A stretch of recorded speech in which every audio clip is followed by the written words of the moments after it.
नमस्कार, आप देख रहे हैं न्यूज 24। मैं हूं विपनेश माथुर। बड़ी खबर यह है कि शिंदे गुट ने 45 उम्मीदवारों की लिस्ट जारी कर दी है। कोपरी पाचपा खाड़ी से एकनाथ शिंदे खुद चुनावी मैदान में हैं। वहीं मुक्ताई नगर से चंद्रकांत पाटिल को टिकट दिया गया है।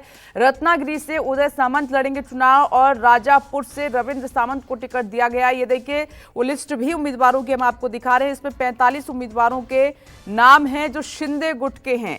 रत्नागिरी से उदय सामंत चुनाव लड़ेंगे और महायुति में भी काफी विचार के बाद जो है फॉर्मूला तय हुआ है और उसके बाद ये लिस्ट जारी हुई है। हालांकि जहां पर अगर शिवसेना के कैंडिडेट कमजोर हैं तो बीजेपी अपने कैंडिडेट मैदान में उतार सकती है और उधर एनसीपी अजीत पवार गुट से कोई उम्मीदवार कमजोर है तो दूसरी पार्टी का उम्मीदवार मैदान में उतारा जा सकता है। इस तरीके से इंटरनल रिपोर्ट के आधार पर यह फॉर्मूला तय भी किया गया। विनोद जगदाले इस वक्त हमारे साथ मौजूद है। विनोद, 45 उम्मीदवारों की लिस्ट शिवसेना शिंदे गुट से जारी हुई है, इसमें खास क्या है?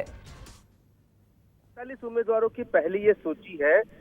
2.25 साल पहले जब शिवसेना में बगावत हुई थी तब एकनाथ शिंदे का साथ देने वाले अधिकतर सभी विधायकों का नाम इस लिस्ट में देखा जा सकता है। फिर चाहे वो प्रताप सरनाईक हो या फिर मंत्री उदय सामंत हो या फिर अन्य जो मंत्री है अब्दुल सत्तार हो, इन सभी के नाम इस लिस्ट में है। इसमें खासकर दो चीजों का मैं जिक्र करना चाहता हूँ, तीन चीजों का। सबसे पहले कि कल राज ठाकरे के बेटे अमित ठाकरे का माहिम से टिकट पक्का हो चुका है। एमएनएस की तरफ से कहा यह जा रहा था कि शिवसेना वहां पर उम्मीदवार नहीं देगी, लेकिन शिवसेना ने अपना पुराना उम्मीदवार सदा सरवनकर जो मौजूदा विधायक है उनको मैदान में उतारा है। उदय सामंत के बड़े भाई किरण सामंत को लोकसभा में टिकट नहीं दे पाई थी शिवसेना लोकसभा के लिए रत्नागिरी सिंधुदुर्ग से, तो उन्हें टिकट दिया गया है राजापुर विधानसभा क्षेत्र से और यहाँ पर वो चुनाव लड़ने के लिए तैयार है। तीसरा मैं आपको बताना चाहता हूँ, दरियापुर ये रिजर्व कॉन्स्टिट्यूंसी है, वहां से कैप्टन अभिजीत अड़सुल जो शिवसेना के जो पूर्व मंत्री थे आनंद राव अड़सुल, उनके बेटे को वहां पर टिकट दिया गया है।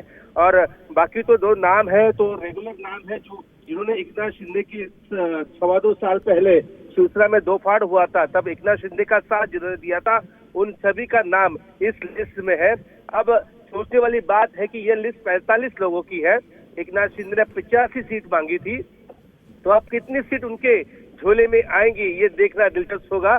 अब फिलहाल 45 लोगों की लिस्ट है तो और लोगों को इंतजार करना पड़ेगा। और अब लगता है कि ये जो दूसरी लिस्ट है ये 28 तारीख से पहले नहीं आएगी, क्योंकि पार्टी में लगातार बगावती तेवर देखने को मिल रहे हैं।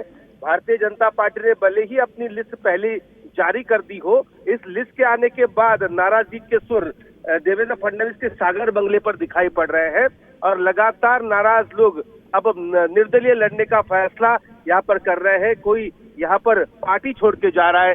गणेश नाइक के बेटे संदीप नाइक को टिकट का भरोसा दिया गया था, लेकिन पुराने विधायक को रिपीट करने के बाद कल उन्होंने शरद पवार की पार्टी में प्रवेश कर लिया और खुद का नाम वहां पर डिक्लेयर कर दिया कि वो चुनाव लड़ने वाले हैं।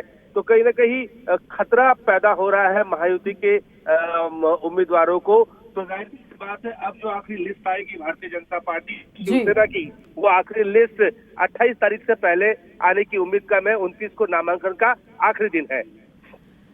तो सीएम एकनाथ शिंदे ने ध्यान रखा है कि मुश्किल वक्त में जिन नेताओं ने साथ दिया उनको टिकट दिया गया है